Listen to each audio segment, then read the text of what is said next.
Hi,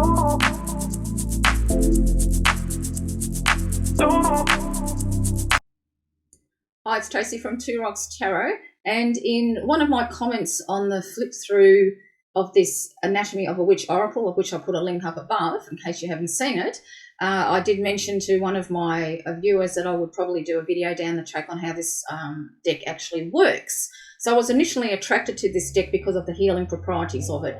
It's designed to help you heal your body and just, pinpoint different things that are happening in your life on a witchcraft level, I suppose. So, of course, this really appealed to me. And those of you who know me know that I've been, I've got cancer. So I thought this would be a good aid in helping me see things that I'm not currently seeing, I suppose is the best way to say it. So this particular spread is called a 3 Cauldron spread. Now it is 3 cards, but of course for the first position I actually got 2 cards. So I'll just explain about the spread itself. I'm just reading from the book. So the medieval Irish bardic poem, The Cauldron of Posey, describes 3 spiritual cauldrons found in the human body. The cauldron of warming is situated just below the navel and is connected to our basic health and physical well-being. The cauldron of motion sits in our chest near our lungs and heart and is fueled by what inspires and drives us emotionally, creatively, and mentally. The cauldron of wisdom is found within or above the head and relates to our spiritual development, interconnectivity, and greater wisdom. It is said that when we are born, the cauldron of warming is situated upright, the cauldron of motion is on its side, and the cauldron of wisdom is inverted. Our task is to align them and keep them right side up throughout our lives. So it's kind of basically, I'm just going to move a little bit forward. It's kind of basically really, oops, I'm wobbling everything. A bit like the chakras, but on a different perspective, I suppose, because we've only got the three here. Together, these metaphorical cauldrons can help us engage with aspects of ourselves that we tend to overlook or ignore. This 3-card spread will aid you in pinpointing what you can do to address issues in the parts of the body that these cauldrons govern. So card 1 is, position 1 is what I should say here, and I've got 2, is what should I know about my body to achieve balance and improve my health? So I got touch and the witch heart. So touch, and I'm just going to read from the, what it actually says in the book because it's a little bit too hard, and I'm not going to hold up the book or anything like that. So this group is in the senses group, and I will put, I'll probably put a little text box down or maybe put in the description a little bit about the actual deck itself. So this is the senses, okay? So a hand with an eye situated in the center of the hand, which you can see here, of its palm, I should say, emerges up out of a thriving mandrake plant. Now, so we all know about the hand of Hansa, I think it's called, or something like that. I'm not too sure. The hand touches the sky and stars while still being firmly rooted and deeply connected to the earth. So throughout our bodies is woven an extensive system of nerves. Many of those nerves endings are situated in our hands as well as our feet, collecting a great deal of information for the brain.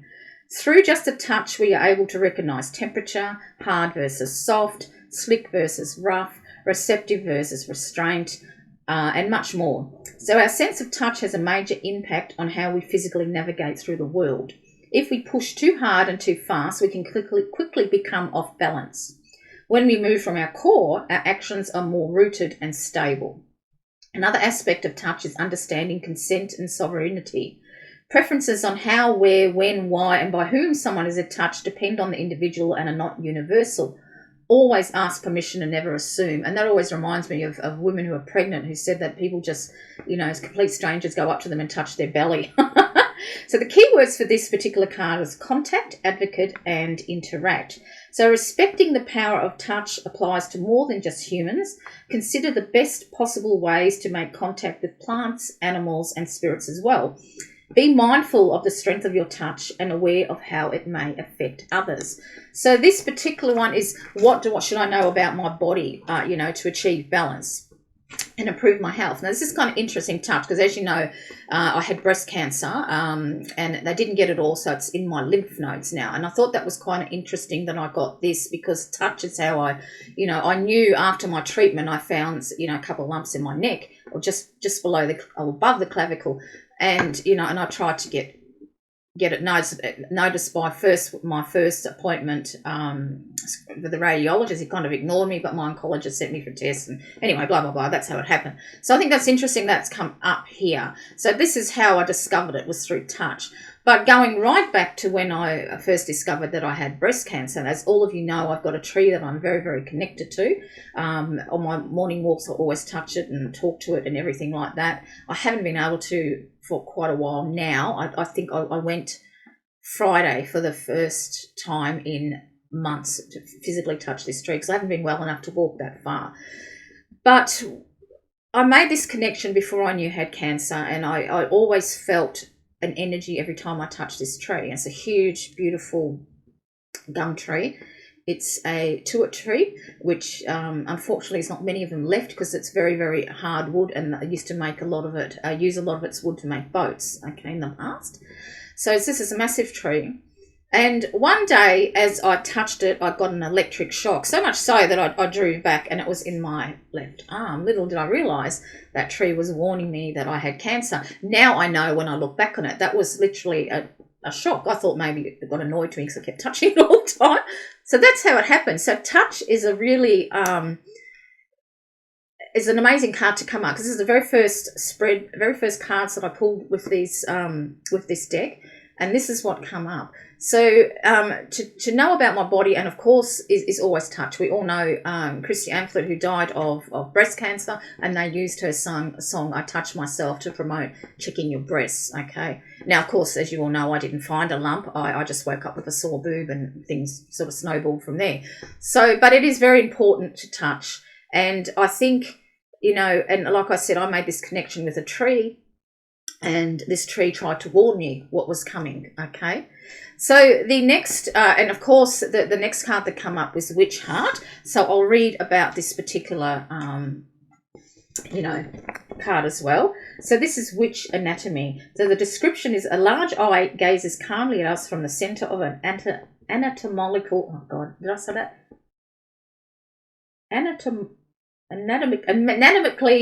human heart at the base of the heart. Blood vessels surround 7 spheres that represent the lunar cycle. The witch heart sets the pulse for our practice, awakening our emotions and granting us vision to direct the path ahead of us. It asks us to think about not only what stirs us into motion, but also what keeps us moving. Ritual is the realm of the witch heart, helping us find the rhythm in the big moments as well as everything in between. Think about how time and pattern are essential for establishing rhythm, day or night, simple or complex, lunar or solar, regular or spontaneous. We tend to think of ritual as being for the big, dramatic moments in life, but daily practice is built on the strength of small moments. Ritual, pattern, rhythm. So it asks, what moves you? Have you made room lately for your own passions, or are you getting swept away in the rush of everyday life and other people's needs? Take a close look at your heart and consider what your needs are and how you can start achieving your goals. An effective daily practice is made up of the things we find power and personal meaning in, and that might not look like anyone else's path, and it's to honour your heart. It says to honour your heart. And then for a clarification card, I got Initiation. Now with this particular deck, the Witch's Wisdom Tarot, the majors are reversed, okay? So this is actually Judgment, even though it's got the number 2. Now, this makes sense to me, but, I'm not going to get into all that now. But with this particular deck, it asks you to look at, there's 2 ways of interpreting the deck. You can just look at the pictures, you can and see what stands out to you the most, and you can look at the word as initiation as well. So this really sort of makes, as a clarification card, makes perfect sense now. I actually sat with these cards for a week in my little holder that I have on my desk, because I wasn't too sure. I'm just tipping one back up because it's fallen over, because I wasn't too sure what it actually meant, okay? And that's why I actually chose clarification cards, which I hardly ever do, but I wanted to really get the gist of what this deck was telling me. So initiation being judgment, what first struck me first was the water that she's looking at her. In the book, it says that she's looking at a reflection in it. what I was drawn to was actually was the water dripping through, like saying that, you know, time is running out, as you would think if you've got cancer, time is running out. But it's also been, even though it's dripping through her hands, it's also filling up the water in here. Then I noticed the crow taking her cap off her head, and in the back here, I can't remember what they said in here. If that was a fox or a badger at the back. Hang on, let me have a look. It is a... Where is it? What is it? Oh, no wonder I can't find it. I'm reading woman wrong one, aren't I? It's been a while since I've done videos. Where we are. What is it that's dealing at the back there?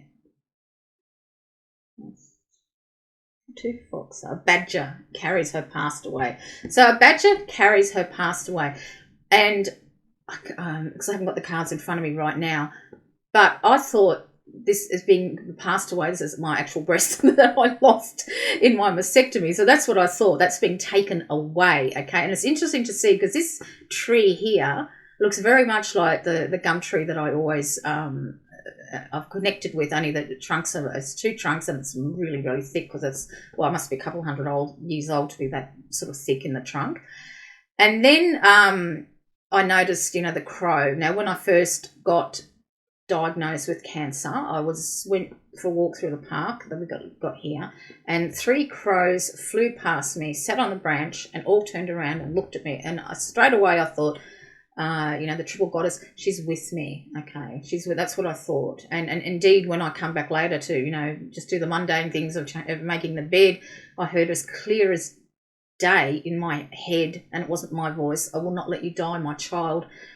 And I knew that was a goddess speaking to me. So even though I am classed as terminal, I think I've still got many years left to me, even though my first thought was like time running out because the water but it's trickling, you see. And my oncologist said it's very slow growing cancer, what I've got. So, you know, I can have, it's not like I've got months, I can have years and years. And you know, that's what I'm planning on. And because I heard her say that, and because of so much that's happened to me since then that I won't get into, I just don't believe that my time is up yet. It's not running out. You know, I mean, when you think about it, all of our time is running out, isn't it? So the crow was, and taking the hat off her head was like a revelation to me. It's like, I saw so many signs in nature. It's just not funny. And then we've got the 2 foxes with the little, like, you know, trying to undo the pack. And this is particularly when you have got, you know, a terminal illness. I don't even like saying that word because it just doesn't seem true, okay?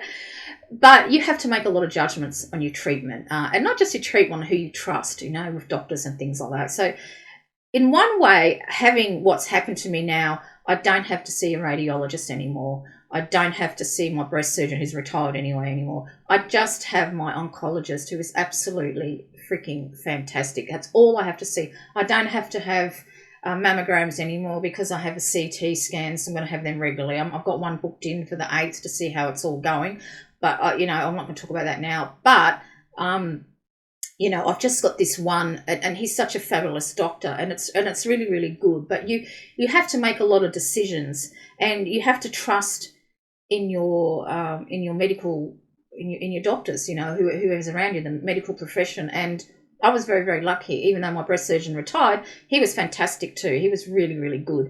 So judgment is not only, you know, trusting, you know, your instincts sort of thing, and really looking around at nature. I can't highlight that enough, to look around at nature. So when you combine these 2 cards, I first found it through touch. There's an eye in there. You know, the tree saw what was wrong with me, okay? The heart, I knew in my heart that something was wrong when I woke up. I just knew, you know, even though before the test results come back, I knew I had cancer. I just knew it. I could see inside my body. I knew what was happening, okay? And interestingly, the tumour was on the left side, just under my heart, right, just under my heart. So it's kind of interesting that that's there, sort of thing. So if you looking about to achieve balance and improve my health, still look around, look within me if I don't feel something's right, and look around me using my judgment. And indeed, initiation is a good word for judgment, because when you are initiated into something like fighting a terminal illness, there's so many things that you just don't know about, and you've got to think about that. It's a perfect word for it. So that's what I noticed when I first glanced at that card. So we're combining all three together, as of course still touch my body and checks for lumps and bumps, which I do anyway, because as you can see, I've got lymphedema in my left arm, so I'm forever massaging it on my scar area and stuff like that to help the liquid disperse that builds up once you had lymph nodes taken out. And also really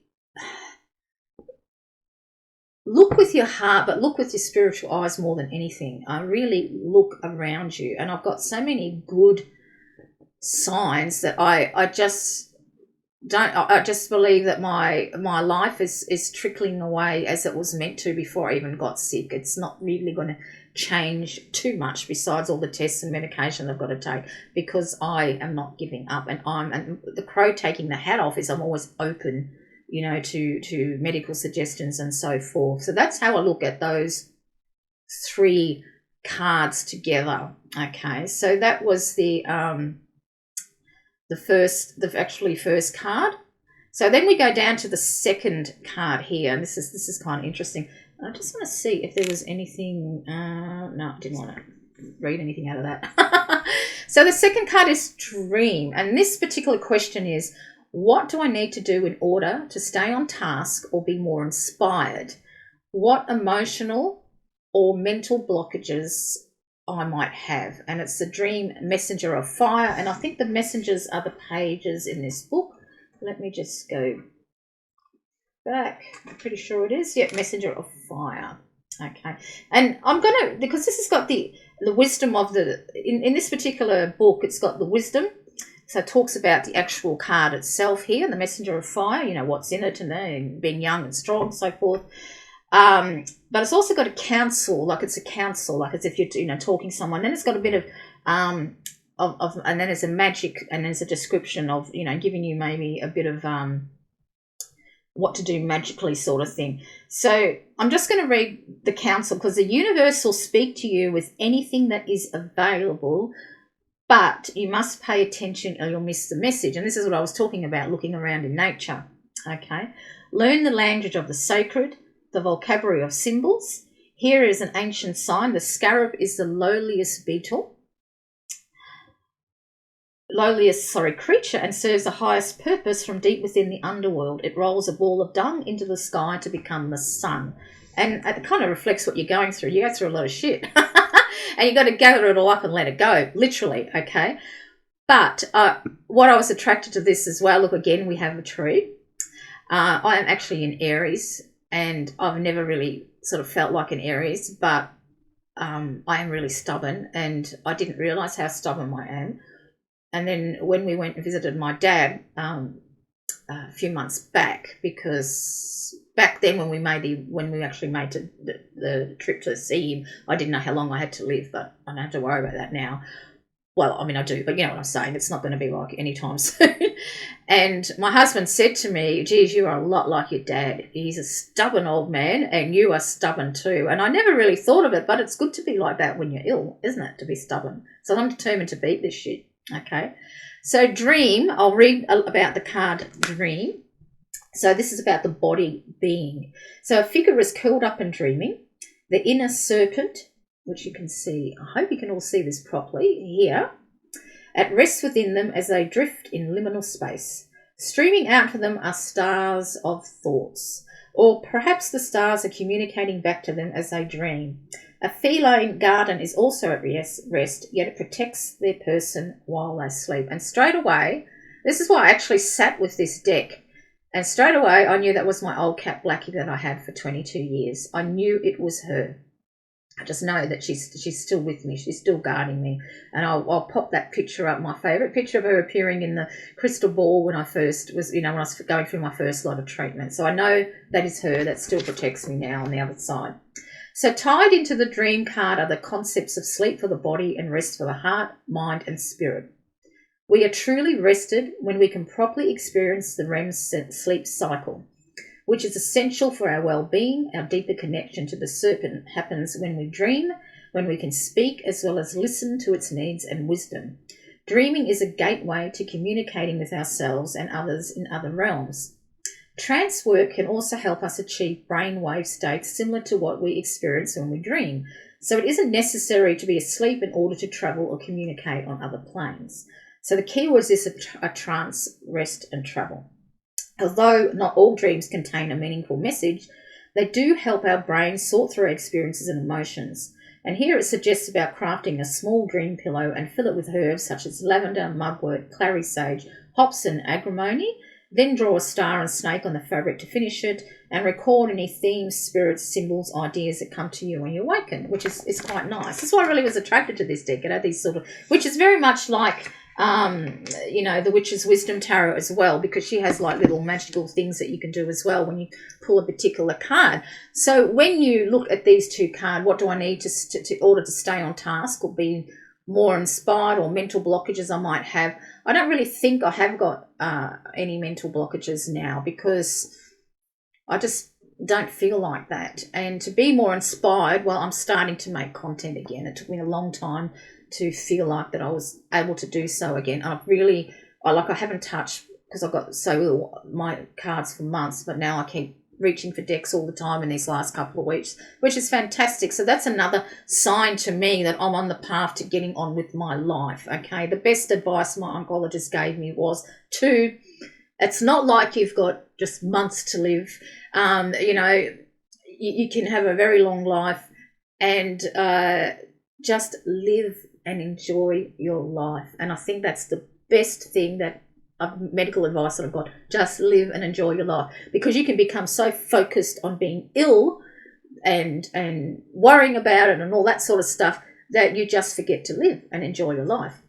I haven't got that, a mental blockage. I don't have that. And the nurses have said to me that not a lot of people are like you with the positive mind frame. But honestly, I was such a negative Nelly when I was young. I would not believe the woman that I have become now, my younger self. Oh my God, I really can't believe who I am now. But anyway, I digress. But it's really, I haven't got any blockages. I know I haven't. I've still got my beautiful girl watching over me. I wouldn't be surprised if she sleeps like that with me. I am stubborn like my dad. I am going to beat this, I'm really, really determined to. So as far as being more inspired is to just make more content again, just do what I want to do. And that's what I've been doing. So now we will go down to the final card here, which is Heal. How do I best connect with the divine or larger vision? What will help align all three cauldrons? So I've got Heal, and then I've got the Two of Water, which of course is a beautiful Two of Cups. So let's read what Heal says. A wooden staff is balanced in the earth with a blue candle burning at the top of it. A serpent coils around the staff and kisses the flame, symbolizing the staff of Asclepios. I hope I said that correctly, the Greek god of healing. The witch heart rests just above the middle of the staff, with branches of calendula and hawthorn blossoms reaching out above it like lungs. At the base of the staff we find mushrooms and rich green leaves sprouting, while a snail glides along the surface of one. So healing is a complicated process that requires patience. And believe me, when you have got cancer, you need a lot of fucking patience, I'll tell you what. Often what makes a physical scar leaves emotional, mental, and sometimes spiritual ones as well.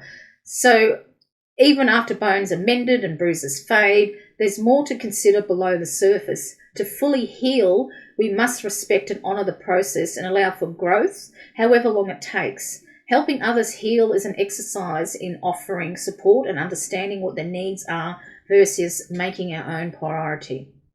So the keywords are recuperate, mend, reconcile, and rejuvenate. Healing comes in many forms, not just through medicinal or energetic means.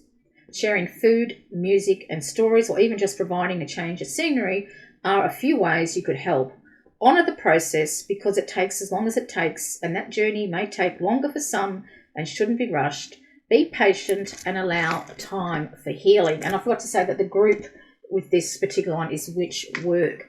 So, I mean, how perfect is that? It's when I read the physical scar, which is of course my mastectomy scar, which so really it runs from here. I don't know. Can you see that? See that? That's part of the scar. Runs all the way right up more or less into the middle. So it's quite a long scar. So I wonder if that would show up in your aura, something like that, because it is a major operation and some women just can't get over it. You know, they'll get expanders put in their chest, or they'll get their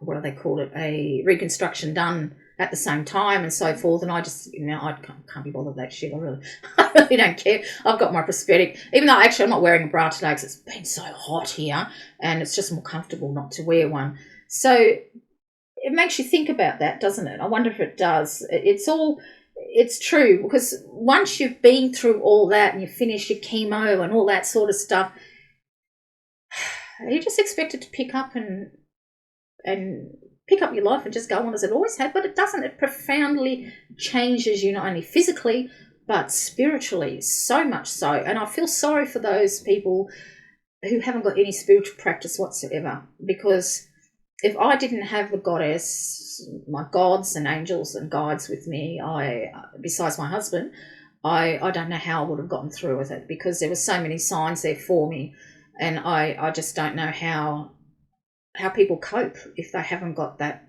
spiritual support. I really, really don't. So when you're looking about to connect with the divine and the larger vision, it's pretty much what I'm doing.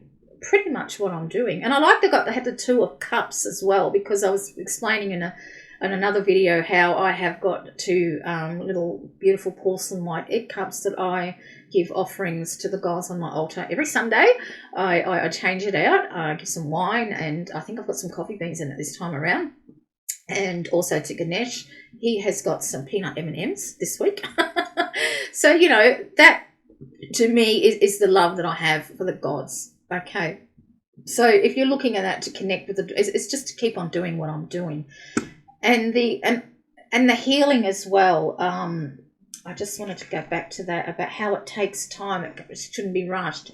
Well, I can't rush getting better with this one. This, my goal is to go into complete remission and to live till I'm at least 100 or over. That's what my goal is. That's what I pray for, and that's what I'm intending to do. So that is my particular goal. So to have heal come up as the last card is quite good, because it's reflecting exactly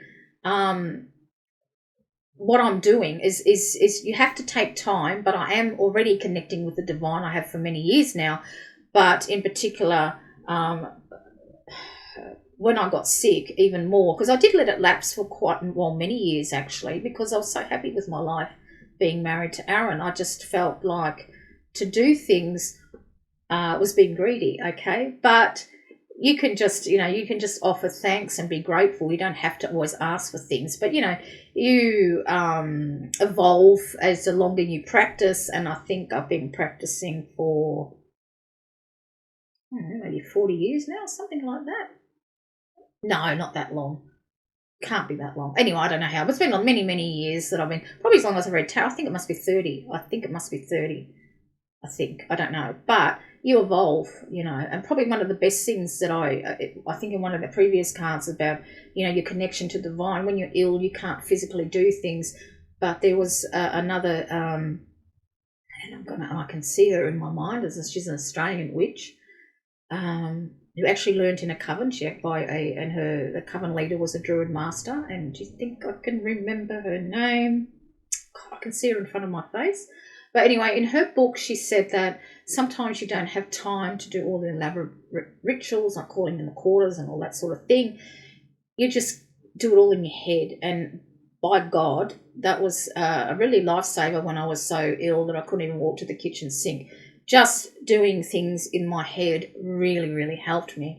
So this particular spread shows me that I'm slowly lining up my 3 cauldrons, so they'll all be exactly, straight up, and they won't be tipped over or anything like that.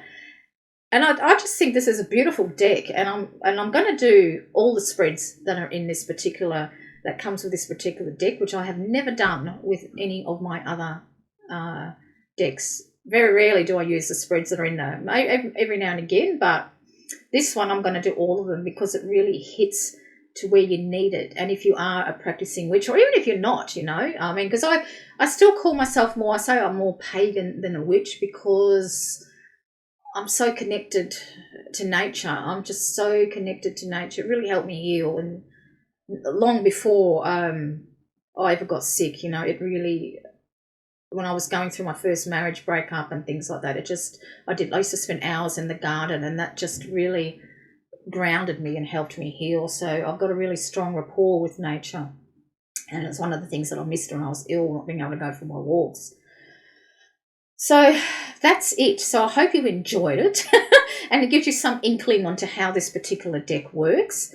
And I just absolutely love it and I highly recommend it. So until next time, take care everybody, and I'll see you again.